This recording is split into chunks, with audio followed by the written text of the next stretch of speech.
Hi, I'm Lars Hoffman here at ICANN 54 with Valerie Tan, who has just been elected to the GNSO Council. Valerie, how did you actually get involved with ICANN? So thank you, Lars, for having me here to talk a bit about my appointment to the GNSO Council from the nominating committee. So my first acquaintance with ICANN was as a law student. And then during that time, the ICANN UDRP, and who is very quickly became a fascination for most of us.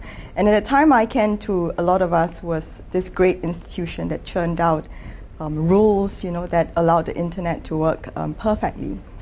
When I joined the private sector later on, I had the opportunity to work with ICANN on various aspects, and being in the telecoms and internet technology sectors, that quickly became a great piece of the work that I did. And when ICANN expanded and globalized around the world, setting up its Singapore hub, I then had more of an opportunity to become engaged as a business stakeholder. And one fine day, somebody suggested that I should apply for a nom-com position, and I wasn't quite sure what it meant, but I was guaranteed that it would not be boring, and so I did, and so I'm here, and I'm very glad to be here. It's really an eye-opener for me.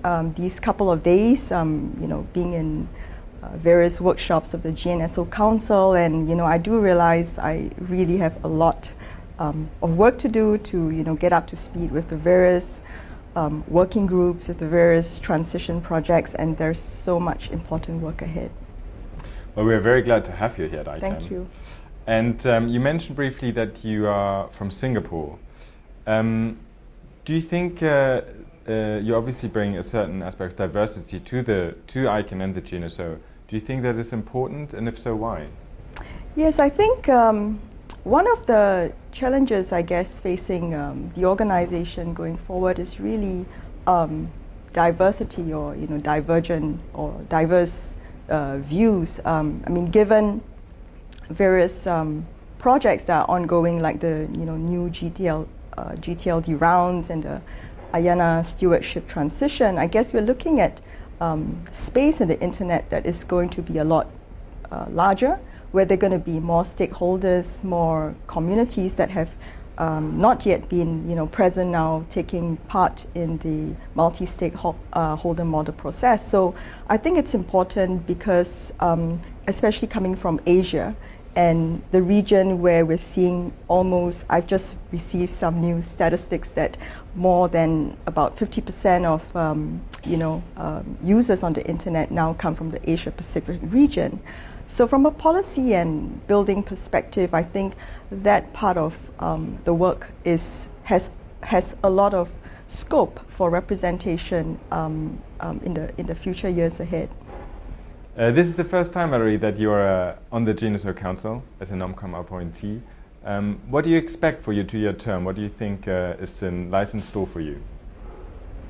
So one thing that I have come to take away from the couple of days having been involved really in GNSO Council discussions is that I'm assured of myself that it will not be a boring appointment.